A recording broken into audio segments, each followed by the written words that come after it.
Assalamualaikum warahmatullahi taala wabarakatuh. Ya dina al-Fatihah. Bismillahirrahmanirrahim. Bismillahirrahmanirrahim. Alhamdulillahirabbil alamin arrahmanir rahim maliki yaumiddin iyyaka na'budu wa iyyaka nasta'in. Ihdinas siratal mustaqim siratal ladzina an'amta 'alaihim ghairil maghdubi 'alaihim waladdallin.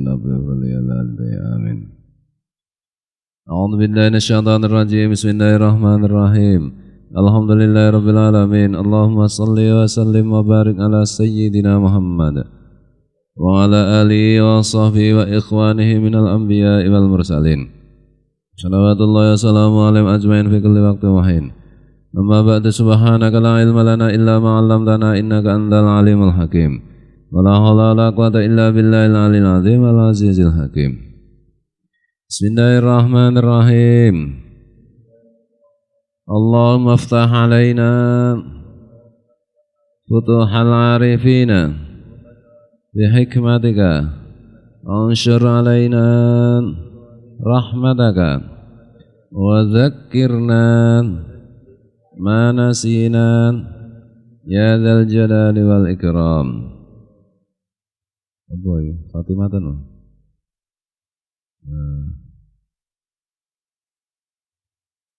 Khatimatun, penutup. Qala ashabuna wa ghairuhum, kata Syekh Zainuddin bin Abdul Aziz bin Zainuddin Al-Malibari, dalam kitab Irsyadul Ibad ini. Qala ashabuna wa ghairuhum, sahabat-sahabatku dan juga yang lain-lainnya telah mengatakan, yuta'akkadu liman ubtuliya bimusibatin bimayyitin au fi nafsi au ahli au malihi wa in khaffat ayyuksira inna lillahi wa inna ilaihi raji'un. Allahumma ajirni fi musibati wa akhlif alayya khairan minha. Disunatkan bagi orang yang mendapat cobaan berupa musibah, yaitu kematian, atau cobaan dalam dirinya atau keluarganya atau hartanya, meskipun cobaan itu sifatnya ringan, itu disunatkan memperbanyak ucapan inna lillah wa inna ilaihi raji'un. Sungguh kita ini milik Allah dan sungguh kita ini kepadanya akan kembali. Allahumma ajirni fi musibati. Ya Allah, berilah aku pahala dalam musibah ini. Wa akhlif alayya khairan minha, dan berilah ganti kepadaku dengan yang lebih baik daripada musibah ini. Lima wa'adallahu ta'ala, karena atau sebab janji Allah Ta'ala, man qala dzalika bi anna alaihim shalawatin mir rabbihim wa rahmatan wa annahum humul muhtadun ailit tarjingi au lil jannati wasawabi, dan seterusnya. Sebagaimana telah dijanjikan Allah Ta'ala, siapa yang mengucapkan kalimat tersebut, inna lillahi wa inna ilaihi raji'un, Allahumma ajirni fi musibati wa akhlif alayya khairan minha, fi anna alaihim salawatin mir rabbihim, bahwa sungguh bagi mereka semuanya itu mendapat sholawat, mendapat ampunan dari Tuhan mereka, warahmatan dan belas kasih, wa annahum humul muhtadun, dan mereka semua menjadi orang yang mendapat petunjuk. Litarjingi, maksudnya ya karena sudah membaca istirja tadi, tarjik tadi, itu berarti mendapat petunjuk. Aulil jannati, atau juga mendapat petunjuk menuju surga, wasawabi, dan pahala. Jadi kalau seseorang itu mendapat ujian berupa musibah, baik itu kematian, mungkin anggota keluarga mati, atau musibah itu mengenai dirinya sendiri, atau mengenai keluarganya, atau harta bendanya. Meskipun ujian itu hanya ringan saja, ringan atau berat sama saja. Disunatkan untuk memperbanyak ucapan inna lillahi wa inna ilaihi raji'un. Allahumma ajirni fi musibati wa akhlif alayya khairan minha. Inna lillahi wa inna ilaihi raji'un. Sungguh kita ini milik Allah. Karena kita mengucapkan itu sungguh kita ini milik Allah, kita ingat bahwa kita itu kan hanya milik Allah. Bukan milik kita, bukan milik diri kita sendiri, ini pun kan sebenarnya milik Allah. Anak istri kita, teman kita, kenalan kita, siapa saja itu semuanya kan milik Allah. Bumi langit apa saja itu kan milik Allah. Dengan ingat milik Allah, kita semua milik Allah. Nah musibah itu kan sesuatu, kalau Guru Zaini menjelaskan sesuatu yang tidak kita inginkan. Nah, kita itu kalau dijelaskan lebih lanjut lagi, mengapa kita tidak menginginkan itu?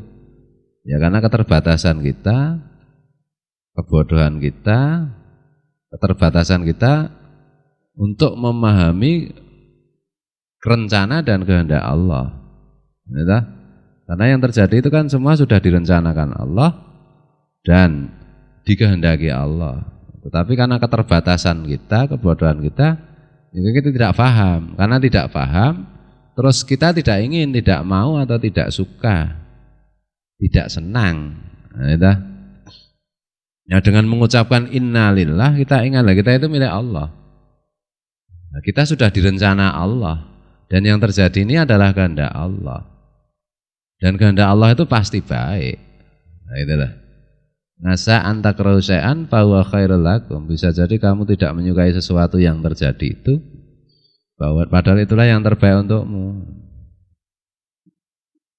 Jadi dengan mengingat bahwa kita ini memang milik Allah, kita terus terbebas dari kebodohan kita, terbebas dari keterbatasan kita, teringat lagi sehingga kalau kita sudah bebas dari kebodohan dan keterbatasan pemahaman mengenai kehendak dan rencana Allah, kita bisa menerima, kita bisa tidak sedih lagi, bahkan kita bisa bersyukur, bisa senang. Gitu. Wa inna ilaihi raji'un dan sungguh kita ini akan kembali kepada Allah. Ya kalau tidak terima itu kan artinya tidak ridha kepada Allah. Kalau tidak ridha kepada Allah ya Allah tidak ridha. Tapi kalau kita terima ya Allah itu ridha. Kalau ridha ya kalau kita terima kita ridha, Allah juga ridha. Nah, kalau Allah ridha, ya surga tempatnya. Jadi ketika kita kembali kepada Allah, itu kita mendapat berbagai macam kemuliaan. Allahumma ajirni fi musibati. Ya Allah, berilah aku pahala dalam musibah ini. Maksudnya pahala di situ itu bisa menerima, bisa ridha. Nah, itulah yang disebut sabar. Sabar itu begitu. Bisa menerima itu. Nah, setelah sabar, itu kan pahalanya tak terbatas. Nah, itu ayat apa mau nganggon Quran? Orang-orang yang sabar itu pahalanya tidak terbatas saking banyaknya. Makanya Allahumma ajirni fi musibati. Ya Allah, berilah aku pahala dalam musibah ini. Maksudnya bisa sabar dulu kan nanti perwujudan mendapat pahala itu. Wa akhlif alayya khairan minha dan bila aku ganti yang lebih baik dari musibah ini, mungkin kehilangan harta, mungkin kehilangan apa, diberi ganti yang lebih baik. Dan memang pada hakikatnya Allah itu selalu begitu. Manansakh min ayatin aw nunsiha na'ti bi khairin minha aw misliha. Ayat apa saja yang aku hapus atau aku ganti, itu aku akan mengganti dengan ayat lain yang lebih bagus atau setidak-tidaknya yang sama. Nah, dalam konteks musibah, dalam konteks ujian, cobaan, ketika orang itu bisa sabar, bisa menerima, bisa ridho, nah itu gantinya pasti lebih baik. Tapi kalau gerunjalan macam-macam ya dapat ganti, tapi ya mengpodo kan gitu toh. Sebenarnya nggak ada yang hilang di dunia ini. Semua yang milik Allah. Nah, ketika bisa sabar, jarwa akhlif alayya khairam minha.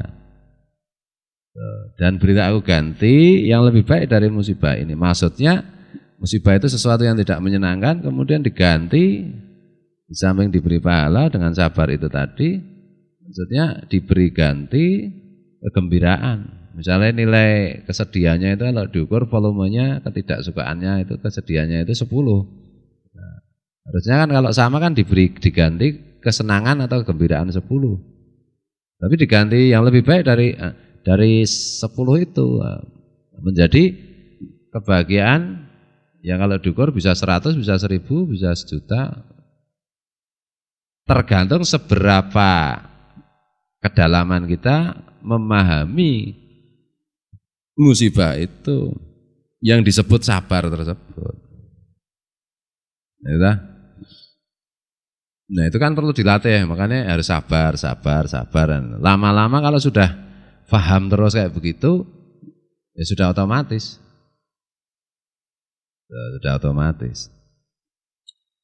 Sebagaimana dijanjikan Allah Ta'ala, siapa yang mengucapkan hal itu, mereka mendapat ampunan dari Tuhan mereka dan belas kasih. Dan mereka lah orang-orang yang mendapat petunjuk. Istirjaknya itu sendiri sudah bisa istirjak, itu sudah satu hidayah. Kemudian mereka dengan begitu itu diberi petunjuk untuk ke surga.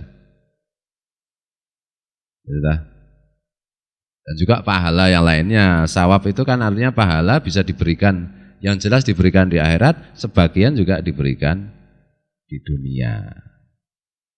Betul. Bismillahirrahmanirrahim. Nah, orang itu tidak akan bisa sabar, sebagaimana orang itu juga tidak akan bisa syukur dengan relatif cukup. Kalau cukup ya nggak mungkin, karena Allah itu kan maha. Relatif gitu, relatif cukup. Kecuali orang itu memahami setiap perkara. Kecuali orang itu ma'rifatullah kan itu dah. Faham mengenai Allah, mengenai kedudukan Allah. Betul. Nah, cara gampangnya untuk ma'rifatullah itu bagaimana? Ya wis diterima ya apa anane. Pokoknya adanya cuma seneng dan seneng banget, gembira dan gembira banget, kan cuma gitu rumusnya. Dan Rasulullah sudah memberi resep, pokoknya orang kalau sudah beriman itu seperti di atas kasur, sebagaimana dikutip Pak Dewhed ya, Abdul Muhid. Seperti di atas kasur.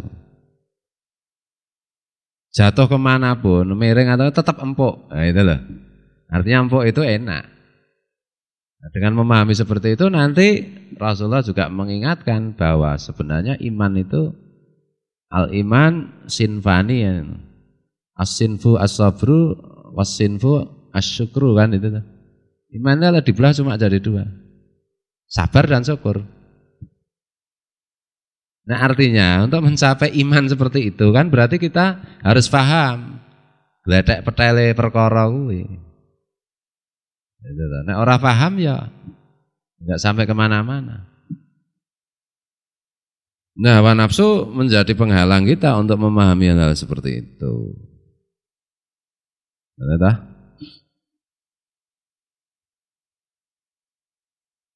Makanya dunia ini adalah penjaranya orang beriman. Ya karena di dunia ini kita hidup disertai dengan nafsu, dengan keinginan-keinginan.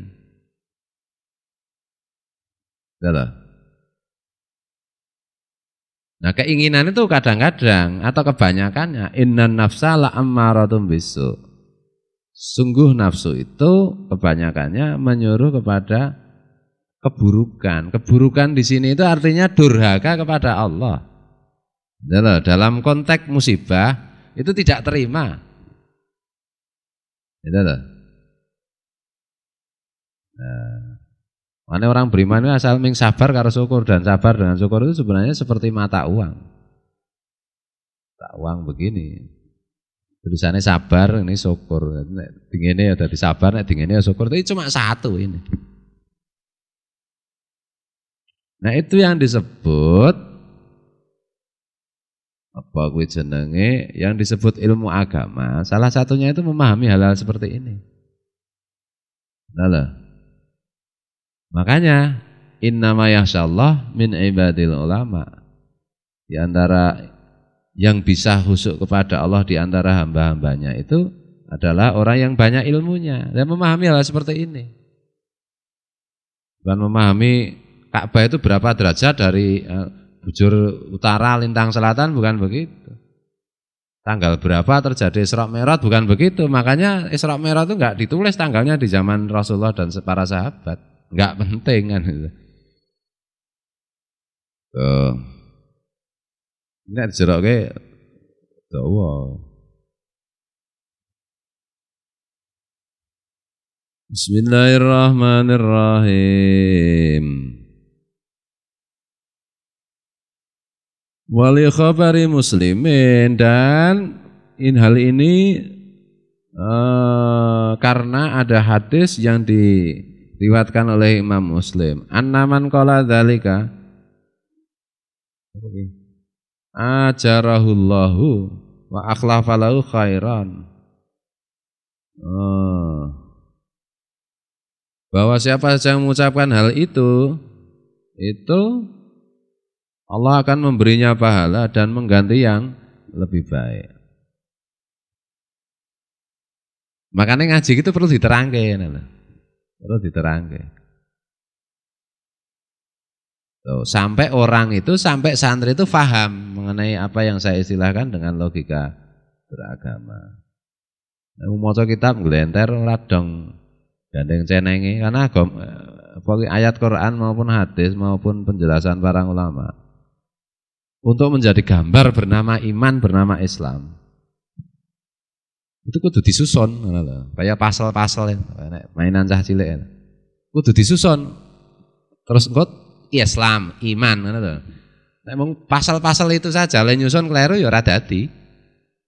Udah. Makane belajar agama itu harus ada guru, kan ta? Boleh angel nang kono lah untuk menjadi guru itu kan syaratnya banyak. Nah, makanya guru harus melatih murid untuk memahami dengan benar dulu. Aku melakukan kesalahan ketika misalnya saudara-saudara kita yang di Gunung Kidul tak pesah sebagai santri, buka yang di kota gede misalnya. Jadi aku tidak lupa bahwa mulang ngaji itu bukan persoalan melempar pasal, gitu loh. Tetapi menyediakan pasal-pasal kemudian menyusunkan. Lagi santri-santri kan pada yang saya pasarnya di Gunung Kidul maupun di kota gede kan ternyata belum mampu. Akhirnya kan berantakan. Niki ora mung santri kene, wong santri kan ndi ya akeh sing ngono kuwi. Nah, makin dalam ilmu yang difahami, itu akan membuat orang makin khusyuk, makin takut. Kenapa begitu? Ya pada hakikatnya kan kita itu nanti akan kembali kepada Allah. Kita kembali ke hadisnya Rasulullah mengenai Innallaha khalaqa qablal asya nura nabiyyika Muhammadin sallallahu alaihi wasallam. Bahwa Allah itu menciptakan, sebelum menciptakan semuanya itu yang pertama diciptakan nur Muhammad sallallahu alaihi wasallam. Nur Muhammad sallallahu alaihi wasallam itu diciptakan dari nurnya Allah, itu.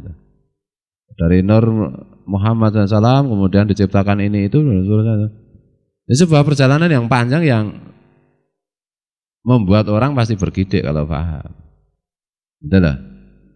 Makanya kemudian orang beriman itu ketika melihat alam semesta teringat mengenai proses penciptaan akan bersujud sambil mengucapkan Rabbana ma khalaqta hadza batila subhanaka faqina adzabannar.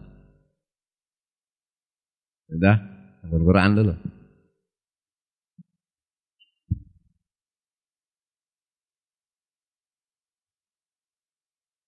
Nah, Rasulullah mengajari kita dengan cara yang sangat sederhana, sangat mudah. Kita melakukan ketaatan-ketaatan.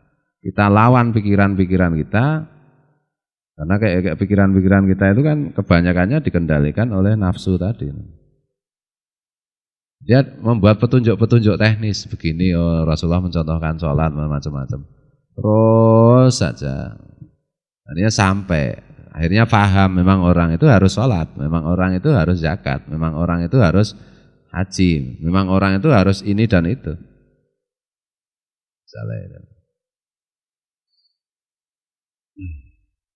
Nah kadang-kadang sekarang itu, ramu sekarang kan biyen ya.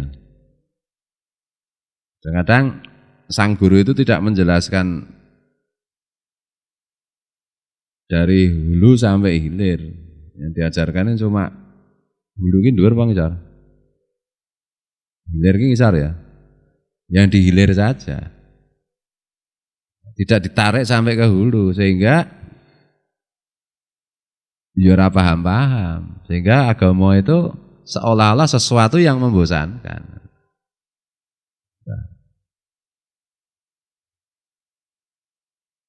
Bismillahirrahmanirrahim. Wa ahmadu ma min muslimin wala muslimatin usiba bi musibatin fatadzakaraha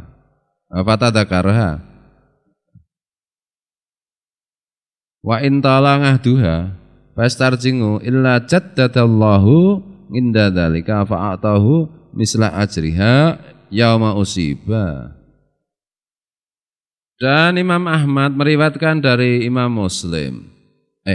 Dan Imam Ahmad meriwayatkan, tidaklah orang Islam laki-laki atau perempuan yang terkena musibah, kemudian mengucapkan, Imam Ahmad menuturkan mengenai hadis Rasulullah yang di atas itu, bahwa mengucapkan innalillahi wa inna ilaihi raji'un Allahumma ajirni fi musibati wa akhlif alayya khairan minha tadi. Meskipun kejadian musibah itu sudah lama, kemudian dia istirja, kemudian mengucapkan seperti di atas itu, kecuali Allah memperbaharui dengan kalimat si hamba itu, memperbaharui memperbaharui pahala kepada orang itu. Kemudian juga Allah memberi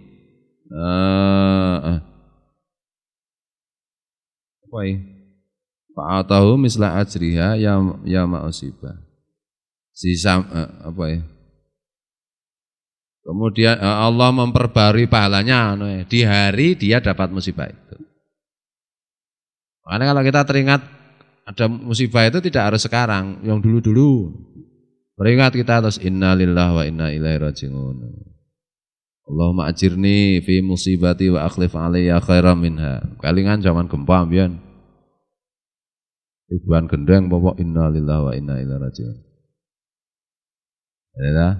Allahumma ajirni fi musibati wa akhlif alayya khairan minha. Beringat dulu maksiat innalillahi wa inna ilaihi raji'un. Maksiat kan musibah besar. Lebih besar daripada musibah kematian loh. Rapal ya innalillahi wa inna ilaihi raji'un. Ya Allah, berilah aku pahala atas musibah yang dulu itu, dan berilah aku ganti yang lebih baik dari musibah itu. Akhirnya kelingan itu. Dan di hari musibah besar, listrik mati, innalillahi wa inna ilaihi raji'un. Allahumma ajirni fi musibati wa akhlif alayya khairan minha. Hal-hal kecil kesandung, selak. Hal-hal kecil saja, tidak harus besar-besar.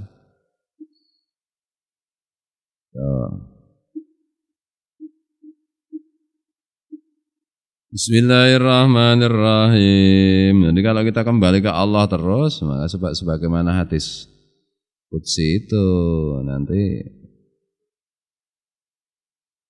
tangan kita adalah tangan Allah, mata kita adalah mata Allah, pikiran kita adalah pikiran Allah. Maksudnya apa yang dilakukan tangan, kaki, telinga, macam-macam itu semuanya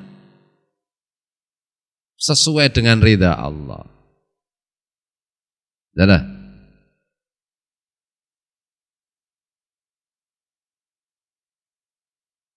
Jadi kira-kira seperti itu. Allah dan Rasulnya yang lebih tahu. Bismillahirrahmanirrahim. Wa qala Ibnu Jubairin.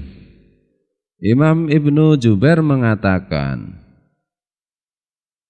laqad utiyat hadhil ummatu indal musibati malam yu'tahu ghairuhum. Inna lillahi wa inna ilaihi raji'un. Walau utu laqalahu Yaqubu alaihissalam walam yakul ya asafa ala Yusufa.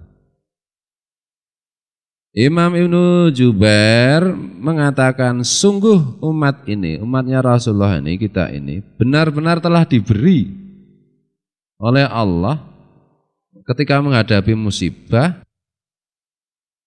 dengan apa yang tidak diberikan Allah kepada yang lainnya, ya umat-umat sebelumnya. Berupa kalimat inna lillah wa inna ilaihi raji'un. Yang mengucapkan inna lillah wa inna ilaihi raji'un itu kalau dipahami maknanya ya menjadi kalimat yang luar biasa kan itu. Tapi nek menggo apalan kayak nggo pengumuman wong mati kayak inna lillah wa inna ilaihi raji'un. Menggo santai ngono, ora ana bekase krungu ya ora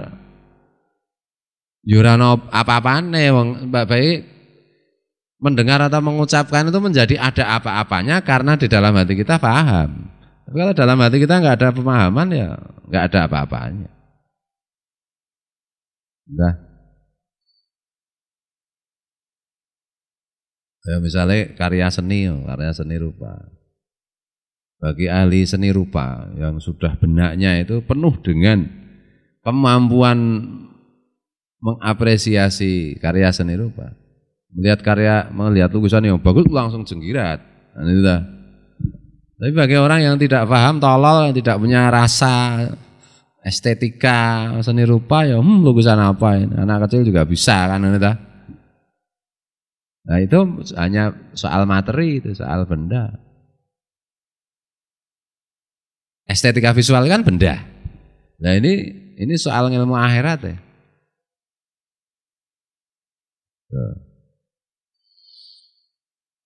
Jadi kalimat innalillah wa inna ilaihi raji'un, seandainya Allah itu memberikan kepada umat-umat sebelumnya, tentulah Yakub alaihissalam, Nabi Yakub alaihissalam akan mengucapkan innalillah wa inna ilaihi raji'un dan tidak mengucapkan ya asafa ala Yusufa. Nabi Yakub itu alaihissalam itu kan ketika kehilangan Nabi Yakub, ketika kehilangan Nabi Yusuf kan mengucapkan ya asafa ala Yusuf kan itu. Aduhai susahku kehilangan Yusuf kan itu. Wahyu mengenai kalimat inna lillah wa inna ilaihi raji'un belum turun.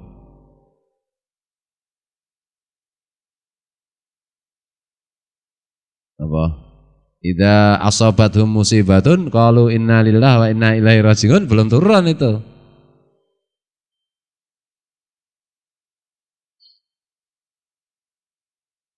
Tapi kalau kalian itu pengen tak terangkan ilmu-ilmu yang agak dalam itu, tapi ya Qur'ane dilancarkan dulu. Nah usarape dimatengke sik. Dadi ketika aku melayu ning ayat iki, melayu ning hadis iki nyambung langsung ngono lho. Ora nyambung ya piye ya judeg to. Sing nom-nom iki lho maksudnya. Dengan begitu itu terus-menerus kita mempelajari agama itu penuh dengan gairah. Cara Dr. Ai Hong Jin ini penuh dengan passion. Allah mengono, Allah pal-pale mengkon salat meneh keju kesel. Nah, tidak keranjingan, tidak ketagihan, itu orang bodoh.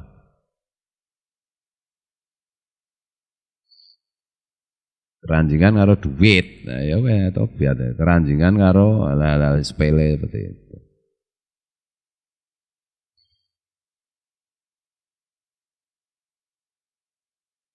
Ya sama toh dengan hadis mengenai Sayyidina Umar bertanya kepada Rasulullah. Rasulullah, engkau dan Allah lebih kucintai dibandingkan apapun kecuali ibuku dan diriku. Wah, imanmu belum sempurna, Mar. Ya, engkau dan Allah lebih kucintai dibandingkan apapun kecuali diriku. Imanmu belum sempurna, ya. Engkau dan Allah kucintai melebihi apapun. Nah, sempurna. Kalimat itu kan dramatisasi dari pengajaran Rasulullah kepada Umar yang sudah ma'rifatullah. Jadi ketika sudah ma'rifatullah enggak ada yang lain kecuali Allah dan Rasulnya. Karena kita tidak mungkin sampai kepada Allah kecuali melalui Rasulullah, ya tinggallah Allah dan Rasulnya. Gitu. Zaman sahabat kan itu. Karena para sahabat berguru langsung kepada Rasulullah. Zaman sekarang ya guru-guru kita. Maka ada guru yang dalam tradisi tasawuf itu, itu alfat saya. Guru yang itu alfat saya. Artinya guru itulah yang membukakan tabir, yang membukakan hijab sehingga orang itu faham mengenai ilmu agama. Faham mengenai logika agama. Ya kan tidak mungkin kita lebih mencintai Allah dan Rasulnya melebihi apapun kalau kita tidak faham. Atau kalau dibalik, kalau kita masih lebih mencintai sesuatu dibandingkan Allah dan Rasulnya, itu menunjukkan bahwa kita belum paham. Betul? Kalau kita takut kehilangan sesuatu, itu menunjukkan kita tidak paham. Karena ketakutan kita itu cuma satu, kehilangan Allah dan Rasulnya, kan gitu tuh. Cuma itu saja, yang lain enggak ada yang perlu ditakutkan. Betul? Maksudnya takut kehilangan anak, kehilangan istri, kehilangan suami, kehilangan teman. Ya, menunjukkan tidak paham itu. Nah, wis paham ku ora ono diudeni. Inna auliya Allah la khaufun alaihim, tidak ada khawatir. Ora khawatir ku ora dibelas kan itu. Tidak khawatir dengan kehilangan nama baik, tidak khawatir dengan apapun. Tidak khawatir kehilangan taat, bahkan ngono kuwi nek dibablaske meneh. Karena taat itu sendiri pada akhirnya hanya alat kan gitu ta. Nek wong kejawen tuh ngawur berarti karena alat is langsung wae Allah. Ya ora iso ya harus pakai alat ta ya. Iki aturane Allah sih. Kebatinan ngono ora nggo taat ya.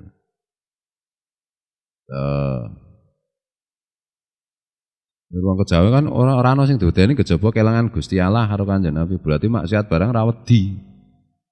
Ngene ta. Aku wong petok kowe gemblong.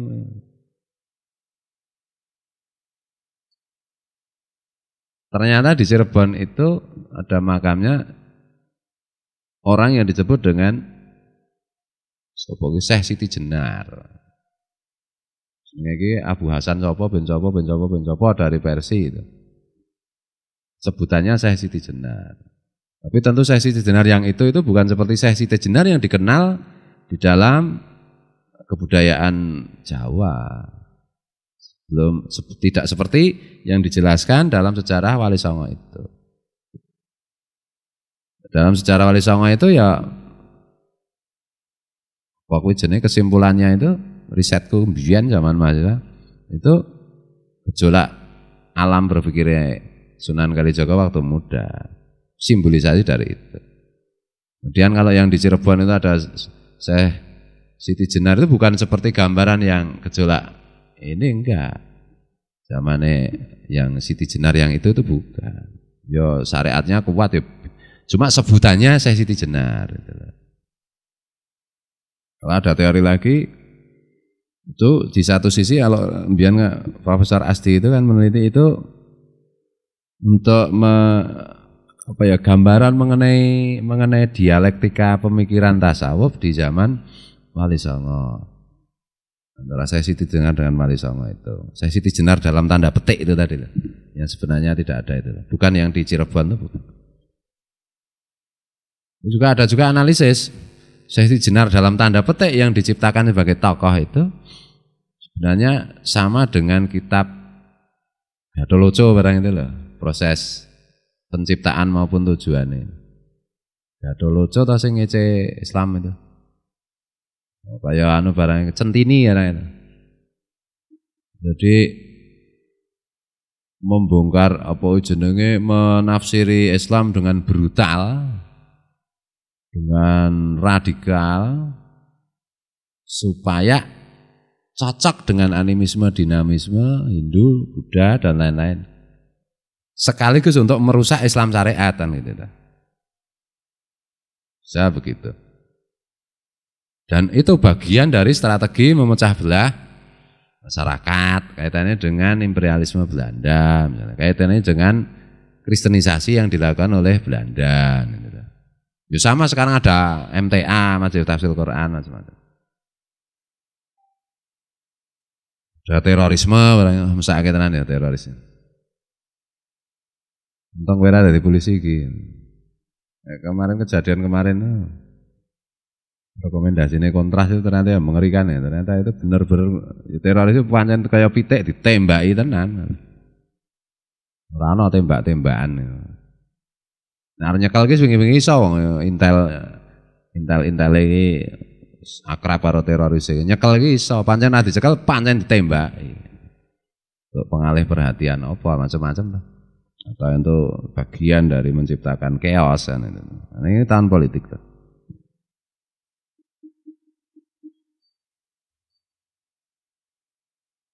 Ket biyen ya ngono kuwi ya, ket biyen iki ket jaman Kanjeng Nabi wae. Nek Riyadhus Shalihin ya Kanjeng Nabi adem harta rampasan perang terus ana wong sing sregep ibadah. Waduke ngecap. Matane jerong ana ora tau turu nek bengi maca Quran terus, karo tahajud terus. Perute kempis karena poso terus nek awan. Terus interupsi karo Kanjeng Nabi. Wahai Rasulullah, bersikaplah adil. Wedan to kowe. Rasulullah kok diinterupsi gitu. Betul. Rasulullah kok diinterupsi. Wong ibadahe Sayyidina Umar, Sayyidina Abu Bakar, Sayyidina Ali kalah karo wong sing interupsi iku. Tapi karena nginterupsi itu jadi ya sesat akhirnya.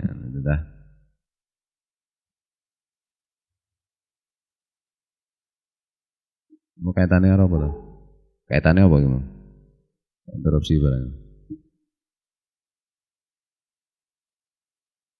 Bismillahirrahmanirrahim. Kaitannya apa gimana?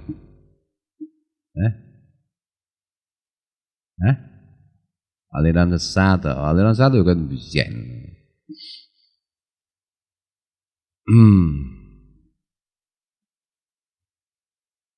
Ja'alanallahu ma'as sabirin fid dharra'i wasyakirin fis sarra'i. Mudah-mudahan Allah menjadikan kita semua termasuk golongannya orang-orang yang sabar ketika di dalam kesulitan, dan mudah-mudahan Allah menjadikan kita semua termasuk orang-orang yang bersyukur ketika di dalam saat kemudahan atau kegembiraan. Amin amin Allahumma amin. Wallahul muwaffiq ila aqwamit thariq. Wallahu a'lam. Assalamualaikum warahmatullahi taala wabarakatuh.